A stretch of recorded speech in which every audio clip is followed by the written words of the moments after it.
બોલો ઘનશ્યામ મહારાજને જય ભક્તો. આજે આપણે ફરીને એક નવો વિડીયો લઈને આવી ગયા છીએ. આ ચેનલમાં બધાનું સ્વાગત છે અને બધા દરેક ભક્તોને જય સ્વામિનારાયણ.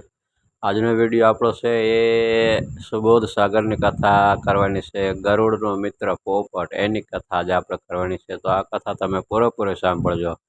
અને જે ભક્તોના ઘરે ભગવાનની મૂર્તિ હોય અને એમને જો ઓનલાઈન ભગવાનના વાઘા મગાવવા હોય તો અમારી પાસેથી મગાવી શકે છે. અમારો મોબાઈલ નંબર 63 54 45 14 82. આ નંબરમાં ફોન કરીને વધારે માહિતી લઈ શકે છે. ગરુડનો મિત્ર પોપટ. એક પોપટને ગરુડ જોડે ગાઢ મિત્રતા હતી. એક વખત પોપટ વૃક્ષ ઉપર બેઠો હતો. ત્યાંથી યમરાજની સવારી નીકળી. તેમાં યમરાજ પોપટ સામો જોઈ મંદ મંદ હસ્યા. આથી પોપટે જાણ્યું કે જરૂર કાંઈક નવા જૂની આવી થવી જોઈએ.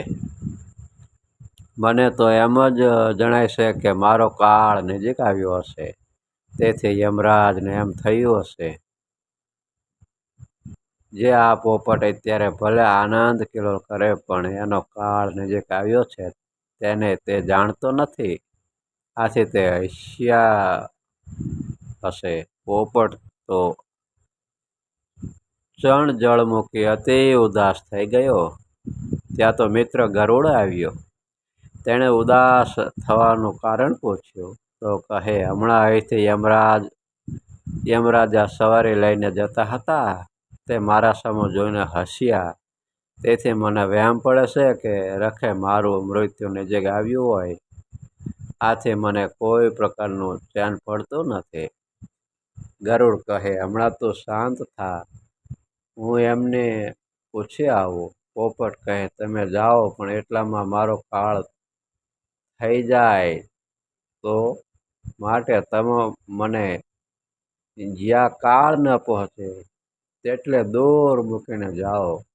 એટલે તમે આવો ત્યાં સુધી મારું મોત થવાનું હોય તો પણ ન થઈ શકે.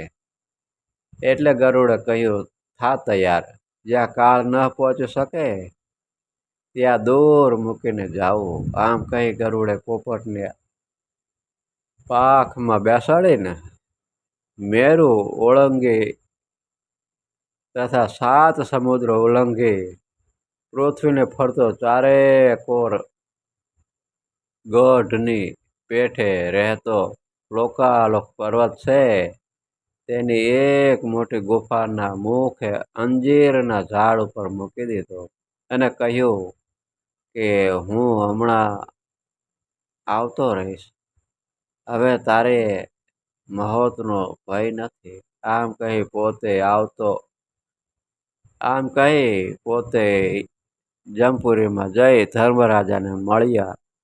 એટલે ગરુડને ભક્ત અને ભગવાનનું વાહન જાણીને સત્કારી પૂજન કર્યું. આવવાનું કારણ પૂછ્યું ત્યારે ગરુડ કહે, મૃત્યુલોકમાં એક મારો પ્રાણપ્રિય પોપટ છે. તેના સામું જોઈને આપ કાલે હસ્યા હતા તો હસવાનું કારણ શું તે પૂછવા આવ્યો છું. તે તો અન્નજળ મૂકી ઉદાસ ચહેરે રહ્યો છે. જ્યારે હું તેને આપના હસવાનું કારણ કહીશ ત્યારે જ તે અન્નજળ લેશે અને ખુશી થશે. ત્યારે સૌના કાળરૂપ કાળરાજા યમરાજ કહે, વિધાતાના લેખ ખોટા પડતા નથી. છતાં આજે પોપટના ભાલમાં વિધાતાનો લખેલો લેખ ખોટો પડવાનો સંભવ જાણી મને હસવું આવ્યું છે. કારણ તેનું મૃત્યુ આજે બરાબર 12 વાગ્યે લોકાલોક પર્વતની ગુફામાં સિંહીથી લખેલું છે. તો આ સંકલ્પ બળવાળો અલ્પ પ્રાણી ત્યાં કેવી રીતે પહોંચી શકે? માટે જરૂર વિધાતાનો લેખ ખોટો પડશે. આથી મને હસવું આવ્યું હતું. ત્યારે ગરુડ કહે, ત્યાં તો હું મૂકી આવ્યો. ત્યારે યમરાજાએ કહ્યું કે બસ થઈ રહ્યું, જાઓ, તેનો કાળ થઈ ગયો. ને વિધાતાનો લેખ સાચો થઈ ગયો. સાંભળતા જ ગરુડ એકદમ થઈ ત્યાં જુએ છે તો ગુફામાંના એક સિંહે તેને મારી નાખેલો જોયો. વહાલા વાચકો, ખરી વાત છે કે કાળ આગળ કોઈ દે કોઈને છોડતો નથી. દિવસમાં 3 વાર જીવના માથે હાથ ફેરવી જાય છે અને જેનો વખત થયો હોય તેને ઉપાડી જાય છે.